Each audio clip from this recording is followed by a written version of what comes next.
I got so much motherfucking design on right now.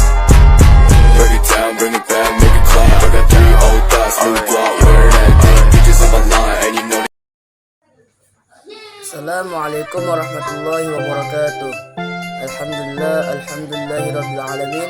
Wassalatu wassalamu ala asrofil anbiya'i wal mursalin wa ala alihi wa sahbihi rasulillahi ajma'in. Amma ba'd. Bila di video kali ini saya akan meresensikan buku dengan judul Kisah Barsisoh, seorang ahli ibadah yang menyembah iblis menjelang kematiannya. Jadi cerita ini termaktub dalam kitab Mukhtasar Tazkiratul Qutub karya ulama kenaman Syekh Abdul Wahab Asy-Sya'rani. Barsisoh Al-Abid, begitulah orang-orang memberinya gelar kepadanya. Al-Abid artinya ahli ibadah. Pendidikan itu disematkan karena ia memang orang yang sangat tekun beribadah.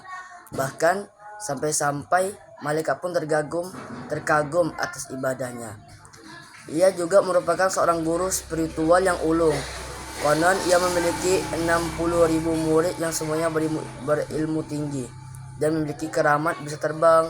Namun di tengah kekaguman para malaikat itu, lantas Allah SWT mengherankannya dengan berkata kepada para malaikat, "Gerangan apa yang membuatmu begitu terkagum akan Barsisoh?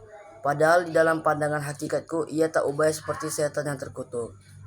Syahdan, malaikat pun tercengang mendengarnya.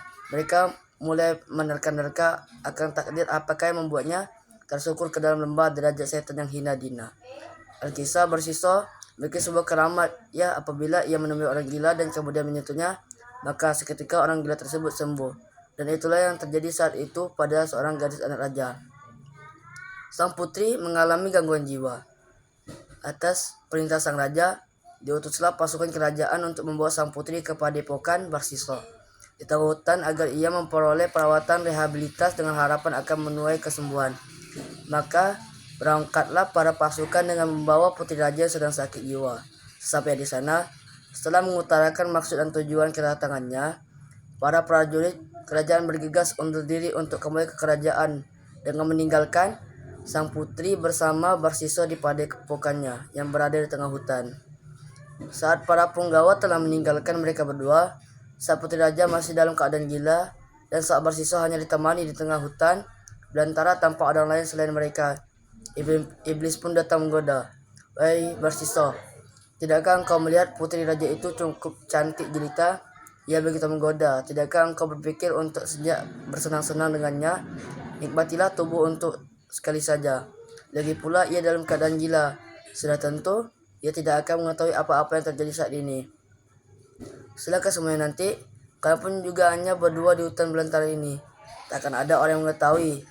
Ayolah, kukira pantas bagimu untuk rehat sejenak dari aktivitas ibadahmu yang melelahkan." Puji iblis penuh kemesraan. Nas menimpanya. Barsisoh pun tergoda oleh tipu daya iblis terkutuk. Ia pun melakukan zina bersama sang putri yang masih dalam keadaan gila. Namun baru saja usai melampiaskan nafsu birahinya, iblis kembali merasuk, berbisik menggoda ke dalam relung hati Barsisoh. "Duhai, celakalah engkau wahai Barsisoh. Cepat atau lambat, perbuatan kejimu terhadap sang putri akan diketahui. Orang-orang utusan kerajaan tidak akan terima akan perbuatan kepada anak rajanya.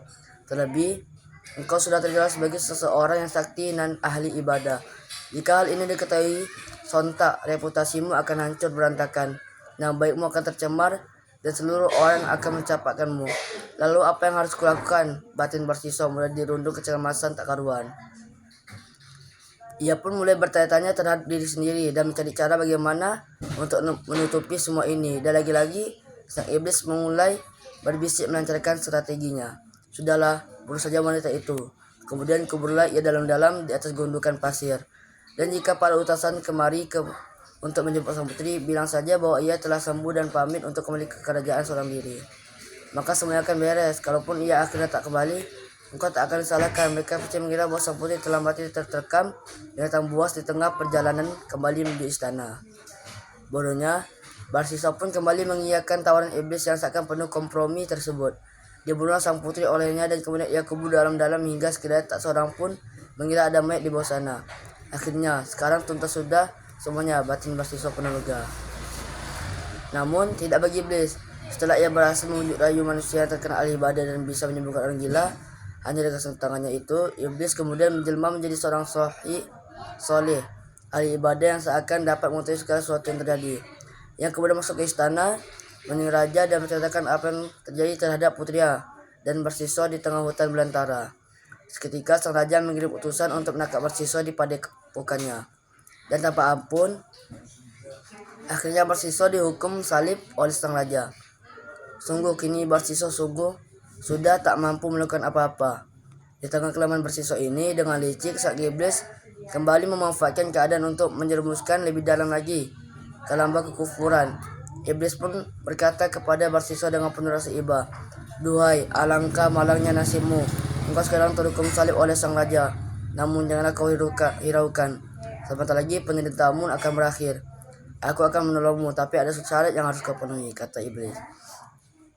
"Apa itu? Sungguh aku akan lakukan asalkan engkau mau menyelamatkanku," tanya bersiswa kegerangan. "Sembahlah aku," kata iblis. "Bagaimana aku dapat menyembahmu jika tubuhku tersalib oleh kayu?" tanya bersiswa di tengah kondisi yang semakin layu. "Cukuplah bagimu untuk isyarat saja, entah itu dengan anggukan atau sekedar kedipan mata, sebagai ganti sujudmu kepadaku." Maka dengan sisa-sisa tenaga bersiswa yang mulai melemah pun akhirnya melakukan apa yang diperintahkan oleh iblis. Sayang, seketika itu ia juga mati, dan iblis pun tak menyelamatkannya, sedang ia telah mati dalam keadaan kufur terhadap Allah Subhanahu wa taala. Sungguh benar-benar bersiswa yang nestapa. Nauzubillahi min dzalik.